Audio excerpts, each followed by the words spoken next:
Well, this movie is weird.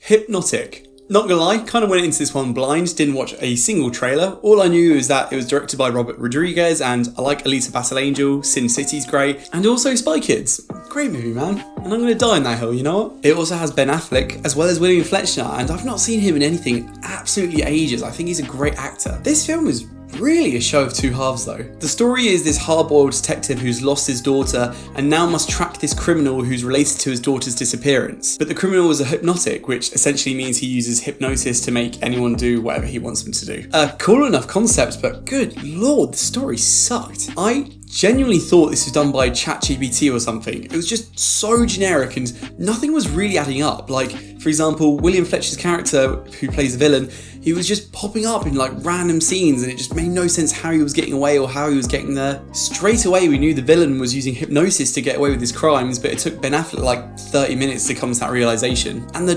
dialogue felt like AI had just taken the best one-liners from 90s crime films and just shoved them in one after another. The acting also wasn't that great. Ben Affleck was okay, but we've seen him do better. But William Fichtner, who we've seen be eccentric and entertaining, was just playing this really monotone, subdued character. It was just so boring to watch. Couldn't really get behind any other character as well. They were all just very unconvincing. Harsh words, right? And I shit you not, I was genuinely about to leave the cinema, and I think it was like this scene where it had a bunch of scissors and I was just honestly ready to give up at this point. And then something just happens about 2/3 of the way through and the movie just flips on its head, and we find that a lot of the criticisms I had with the film were almost done by design, and then the story got significantly better, albeit it still wasn't incredible. Every twist essentially became like a, oh no, things aren't what you think they are and we've been lied to, and they basically did that about 4 or 5 more times. I remember seeing an interview with some of the cast and they were selling this film like it was similar to Inception, and I think it was just because they have one scene where the environment folds in on itself. Apart from that, this film doesn't hold a candle to Inception. But still, the story got better in the second half to the point where I was actually feeling it.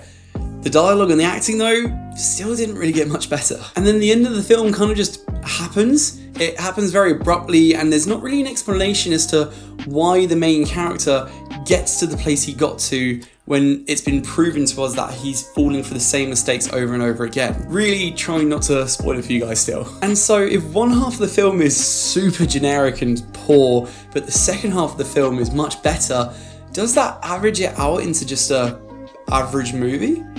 I would say no. You still have to sit through this hour of rubbish before you get to even marginally enjoy it. It's kind of like when someone tries to convince you to watch a TV show and they say, oh, but you've got to sit through season 1 before it gets really good. I'm not a fan of knowingly watching something that will be bad with a potential payoff that I might enjoy it down the line. Honestly, probably should have been a streaming film instead. This feels like a film you could probably watch if you were doing some housework or on your laptop or something like that. Not worth going to the cinema to watch, unfortunately. Similar to Hypnosis, I'm already beginning to forget what this film is about. If you want to see a recent Ben Affleck film, watch Air instead, that's much better. So yeah, that was Hypnotic. Have you seen it? If so, I'd love to hear your thoughts down in the comments below. If you enjoyed this video, please feel free to leave a like and subscribe and all that stuff. And as always, stay tuned for more reviews on movies, anime and video games. Until next time guys, take care. Bye bye.